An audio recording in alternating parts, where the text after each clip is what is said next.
घुटनों के असहनीय दर्द के चलते मेरे लिए खड़ा होना मुश्किल हो रहा था, पर मजबूरी थी। इस अनजान जगह पर मुझे दूर दूर तक कोई सहारा नजर नहीं आ रहा था। विराट को परसों जबरदस्त हार्ट अटैक पड़ा था और देहरादून में उचित व्यवस्था न होने के कारण वहां के डॉक्टरों की सलाह से विराट को दिल्ली के एक बड़े अस्पताल में लाना पड़ा था। हालांकि विराट की तबीयत खराब होने की खबर बच्चों को कर दी थी, लेकिन उनकी सुध लेने कोई नहीं आया। यह सोचकर मेरी आंखें भर आई कि क्या इसी दिन के लिए लोग औलाद चाहते हैं। दर्द असहनीय होता जा रहा था। चक्कर सा आने लगा कि अचानक किसी ने आकर थाम लिया और अधिकार के साथ बोला, आप हटिए यहाँ से, मैं पैसे जमा करवा दूंगा। आवाज सुनकर मैंने चौंक कर ऊपर देखा तो मेरी निगाहें जम सी गई। तुम यहाँ कैसे पहुँचे? मैंने कांपते हुए स्वर में पूछा। कैसे भी, पर आपने तो नहीं बताया ना। हमेशा की तरह मुझे गैर ही समझा ना। उसके स्वर में शिकायत थी। खैर छोड़िए, आप बाबा के पास जाइए, मैं पैसे जमा करवा कर और डॉक्टर से बात करके अभी आता हूँ। मैं धीरे धीरे चलती हुई विराट के कमरे तक पहुंची। वो आंखें मूंदे लेटे थे। मैं धीरे से पास रखी स्टूल पर बैठ गई।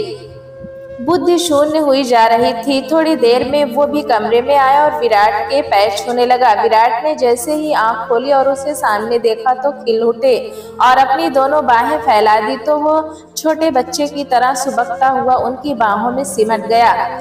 थोड़ी देर बाद सिर उठाकर बोला, मैं आपसे बहुत नाराज हूँ बाबा।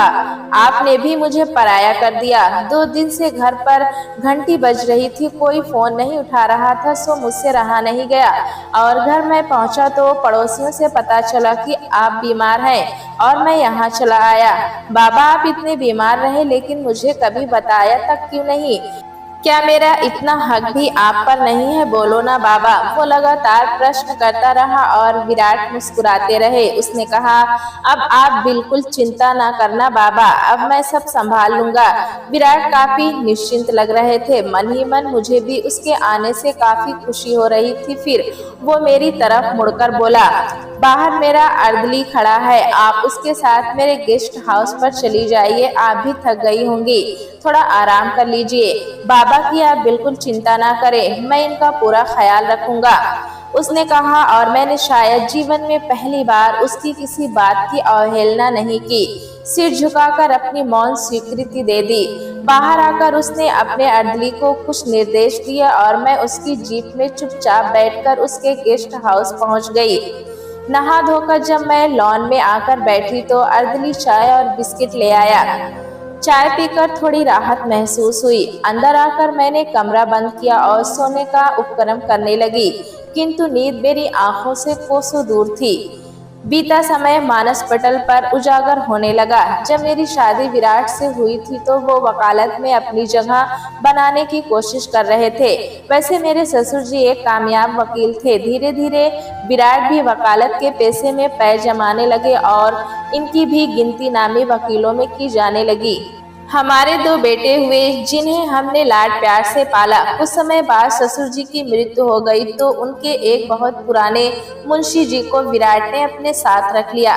मुंशी जी की विश्वसनीयता और कठिनता के कारण विराट उन पर बहुत निर्भर हो गए। एक दिन अचानक मुंशी जी घबराए हुए आए और 1 हफ्ते की छुट्टी मांगने लगे। विराट के पूछने पर उन्होंने बताया कि उनका गांव भूकंप की चपेट में आ गया है और वे अपने परिवार के लिए चिंतित हैं। तब पहली बार मैंने जाना कि मुंशी जी का अपना परिवार भी है। करीब 10 दिन बाद मुंशी जी लौटे तो उनके साथ एक 12 साल का लड़का था। विराट को देखते ही मुंशी जी बच्चों की तरह फूट फूट कर रोने लगे। रोते रोते उन्होंने बताया कि भूकंप की चपेट में उनके दोनों बेटे बहुएं और पोते पोतियों की मृत्यु हो गई है। केवल यही एक बच्चा बचा है। क्योंकि गांव में अपना कोई बचा नहीं, इसलिए अपने इस छोटे पोते को साथ लेता आया हूँ। विराट एक नरम दिल इंसान है, सो मुंशी जी को सांत्वना देते हुए बोले, घबराइए मत मुंशी जी, होनी को तो कोई टाल नहीं सकता। हम सब आपके दुख में आपके साथ हैं। फिर बच्चे की ओर देखकर विराट बोले, क्या नाम है बेटा? जी अमर, अमरदीप। वह बच्चा हकलाते हुए बोला, अरे वाह, बड़ा अच्छा नाम है। पढ़ते हो? उसने सिर हिलाकर हाँ कहा। कौन सी क्लास में? जी 5वीं में। साहब आप इसका दाखिला सेंट्रल स्कूल में करवा दीजिए, थोड़ा पढ़ लिख जाएगा तो कमा खा लेगा। मेरा क्या भरोसा, मुंशी जी लाचारी से बोले। क्यों नहीं मुंशी जी, पर सेंट्रल स्कूल में क्यों, मैं इसका दाखिला वरुण के स्कूल में करवा दूंगा। विराट ने दरिया दिली दिखाई। और आप अमर की चिंता ना करें, इसकी पढ़ाई का सारा खर्चा मेरे जिम्मे होगा। हालांकि मुझे ये बात नागवार लगी, किंतु मैं चुप रही। बाद में विरोध जताने पर विराट मुझे समझाते हुए बोले, क्या फर्क पड़ता है सुमी, अनाथ बच्चा है, पढ़ लिख जाएगा तो तुम्हें दुआ देगा। नहीं चाहिए मुझे दुआ, मैं खींचकर बोली। आप इसे सरकारी स्कूल में ही भर्ती करवा दें, वहाँ किताबें और यूनिफॉर्म भी मुफ्त में मिल जाएगी। इसकी फीस भरकर और साल में एक बार किताब कॉपियां और यूनिफॉर्म पर खर्च करके तुम्हारा खजाना खाली हो जाएगा ना। विराट व्यंग्यात्मक मुस्कुराहट से बोले तो मैं उड़ गई। मुझे ये कतई गवारा ना था कि मेरे नौकर का बच्चा मेरे बच्चों की बराबरी में पढ़े। विराट ने अपने मन की मानी और अमर का दाखिला मेरे बच्चों के स्कूल में ही हो गया, और वो भी मेरे बच्चों के साथ गाड़ी में स्कूल आता जाता था। मुंशी जी अपने परिवार के सदमे से टूट गए थे, अतः 6 महीने के भीतर ही उनकी भी मृत्यु हो गई।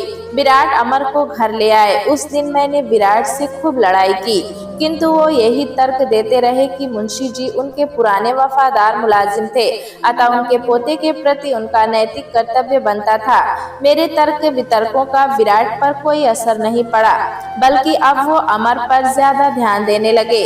उसकी पढ़ाई, उसका खाना पीना, उसके कपड़े आदि सबका ध्यान रखते। हालांकि अमर अपनी पढ़ाई के साथ साथ मेरे कामों में भी मेरी मदद कराता, बाजार के भी काम कर देता। जिस समय मेरे बच्चे कंप्यूटर गेम खेल रहे होते वो उनका होमवर्क भी कर देता। फिर भी मेरी नाराजगी कम न होती। मेरे बच्चे भी जब तब उसे जलील करते रहते, किंतु वह उफ तक नहीं करता। मेरे बच्चों की देखा देखी एक बार मेरे लिए अमर के मुंह से मम्मी निकला तो मैंने उसे झिड़क दिया। फिर एक बार बाजार से आकर सौदा सौंपते हुए उसने मुझे माँ जी कहा तो मैं चिल्ला उठी, खबरदार, मुझे मम्मी या माँ जी कहा तो कहना है तो मालकिन कहो। वो सहम गया। उस दिन के बाद से उसने मुझे कोई भी संबोधन ना दिया। अमर पढ़ाई में बहुत होशियार था। अपनी कक्षा में वो हमेशा प्रथम आता था। इससे विराट बहुत खुश होते थे। 12वीं की परीक्षा समाप्त होने पर एक दिन विराट बोले, मैं सोचता हूँ अमर को पीएमटी की परीक्षा में बिठाऊं। और विराट अभी बात पूरी भी न कह पाए थे कि मेरे सब्र का बांध टूट गया और उस दिन मेरे क्रोध की भी सीमा ना रही। बस कीजिए, अब क्या इस ढोल को सारी जिंदगी मुझे बजाते रहना पड़ेगा। डॉक्टर की पढ़ाई 5-6 साल से कम नहीं और खर्चा बेहताशा। मैंने क्या इसका ठेका उठाया है जो अपने बच्चों के हिस्से का पैसा भी इस पर खर्च करूंगी। 12वीं तक पढ़ा दिया, अब ये कोई छोटा मोटा काम करे और हमारा पीछा छोड़े। मैं अब इसे और बर्दाश्त नहीं करूंगी। मैंने गुस्से में ये भी ना सोचा कि कहीं अमर ने ये सब सुन तो ना लिया हो, और शायद उसने मेरी बातें सुन भी ली थी। 2 दिन बाद विराट के पास जाकर अमर धीरे से बोला, बाबूजी, मैं डॉक्टर या इंजीनियर नहीं बनना चाहता, बल्कि मैं सैनिक बनना चाहता हूँ। मैं एनडीए का फॉर्म लाया हूँ, आप उस पर हस्ताक्षर कर दे। विराट ना चाहते हुए भी उस पर दस्तखत कर दिए और फिर एक दिन अमर को एनडीए की परीक्षा में शामिल होने का पत्र भी आ गया। 5 दिन की कड़ी परीक्षा देकर जब वो देहरादून से लौटा तो उसका चेहरा खुशी से दमक रहा था। उसका चयन हो गया था। जिस दिन वो अपना सामान लेकर ट्रेनिंग पर जा रहा था, विराट की आंखों में आंसू थे। बेटा, मैं तुम्हारे लिए ज्यादा कर नहीं पाया। अमर को गले लगाते हुए विराट बोले, ऐसा ना कहें बाबूजी, मैं आज जो भी हूँ और भविष्य में जो भी बन पाऊंगा सिर्फ आपकी ही वजह से। मेरा रोम रोम आपका सदा आभारी रहेगा। जब वो मेरे चरण स्पर्श करने आया तो मैंने बेरुखी से कहा, ठीक है, और वो चला गया। मैंने भी चैन की सांस ली। मेरे दोनों बच्चे इंजीनियरिंग की पढ़ाई कर रहे थे। वरुण ने आईआईटी मुंबई से एमटेक किया, उसे विदेशों में नौकरी मिल गई। वहीं उसने एक लड़की से शादी कर ली। उस दिन मैं बहुत रोई थी। छोटे बेटे शशांक को बेकारो जमशेदपुर में नौकरी मिल गई। उसने भी एक विजातीय लड़की से प्रेम विवाह किया जिसने कभी हमें अपना नहीं माना। अमर के पत्र लगातार विराट के पास आते रहते। ट्रेनिंग पूरी करके उसकी लेफ्टिनेंट के पद पर नियुक्ति हुई। एक बार हमने मिलने के लिए अमर 2 दिन के बाद लिए आया, किंतु मेरा व्यवहार उसके प्रति रूखा ही रहा। हाँ, उन 2 दिनों में मैंने विराट को कह लगाते देखा था। फिर विराट को पक्षघात हुआ तो मैंने दोनों बच्चों को खबर दी। वे आए भी, लेकिन किसी ने भी हमें अपने साथ रखने की बात नहीं की और ना ही कोई पैसे से मदद की। उल्टे दोनों बेटे नसीहत देने लगे कि हम अपना बंगला बेच दें और एक छोटा सा फ्लैट ले लें। पहली बार मुझे अपनी कोख पर अफसोस हुआ और एक पल को अमर की याद भी आई, किंतु मेरा अहम आड़े आ गया। कभी कभी अमर का फोन आता तो मैं टाल देती। विराट की बीमारी पर काफी पैसा लगा, आमदनी रही नहीं, सिर्फ खर्चे ही खर्चे। रोज रोज पानी उलीचने से तो कुआं भी खाली हो जाता, तो हमारे बैंक में जमा पैसे का क्या। हार कर अपना बंगला मुझे बेचना पड़ा। देहरादून में पुश्तैनी टूटा फूटा घर था, उसी की मरम्मत करवा कर हम वहां रहने के लिए आ गए। मैंने गुस्से के मारे अपने बेटों को खबर भी नहीं दी। हाँ, विराट के बहुत आग्रह पर 2 लाइनों अमर को लिख दी, जिसमें अपना नया पता व टेलीफोन नंबर था। पत्र मिलते ही अमर देहरादून आया। अब वो कैप्टन बन चुका था। सारी बात पता चलने पर उसने अपने साथ चलने के लिए बहुत जिद की, लेकिन विराट ने उसे समझा बुझाकर वापस भेज दिया। अमर नियमित रूप से पत्र भेजता रहता। हालांकि वो पैसे से भी मदद करना चाहता था, लेकिन मेरे अहम को ये गवारा न था। अमर की शादी का निमंत्रण आया तो मैंने कार्ड छिपा दिया।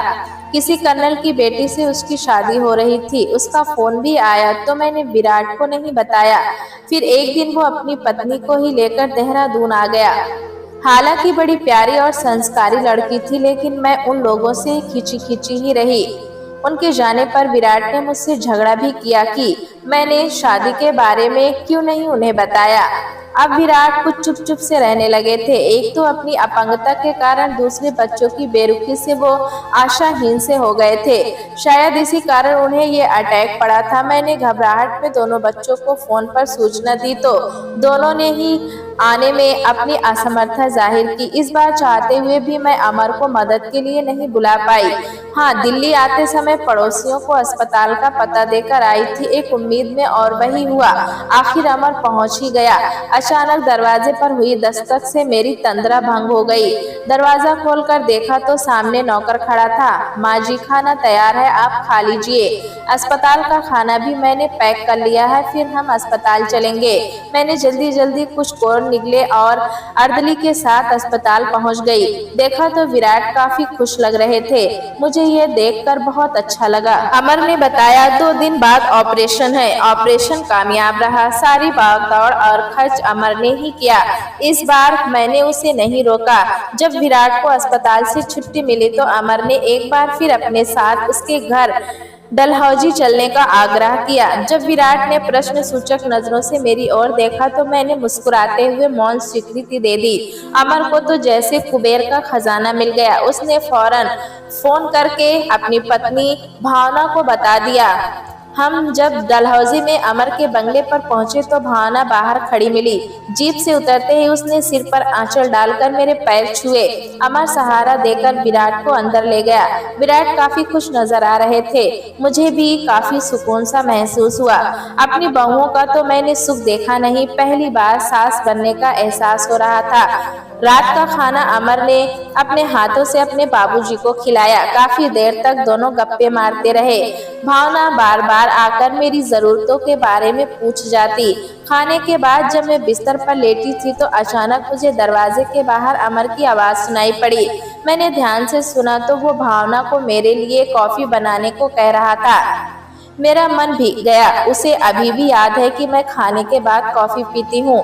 थोड़ी देर में भावना ट्रे में कॉफी का मग लेकर आई। माँ जी, आपकी कॉफी लाई हूँ, साथ में आपका मीठा पान भी है।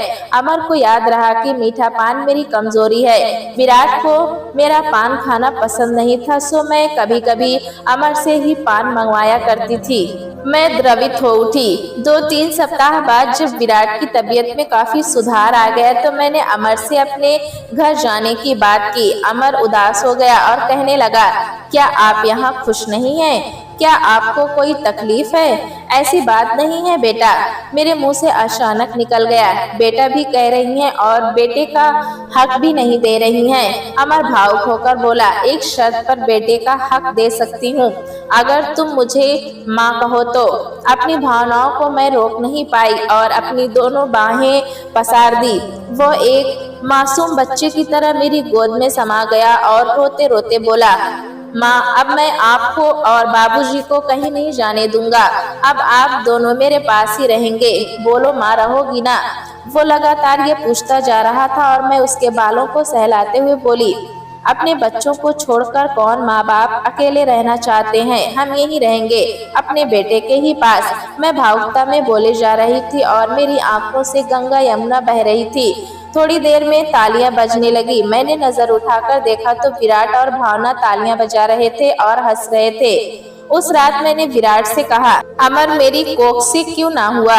तो वो बोले, इससे क्या फर्क पड़ता है तो वो मेरा ही बेटा। मेरा नहीं, हमारा बेटा। मैं तुरंत बोली और हम दोनों ठहाका लगाकर हंस पड़े। दोस्तों, कहानी कैसी लगी हमें कमेंट में जरूर बताएं। चैनल पे नए हैं तो एक लाइक और सब्सक्राइब करना ना भूलें।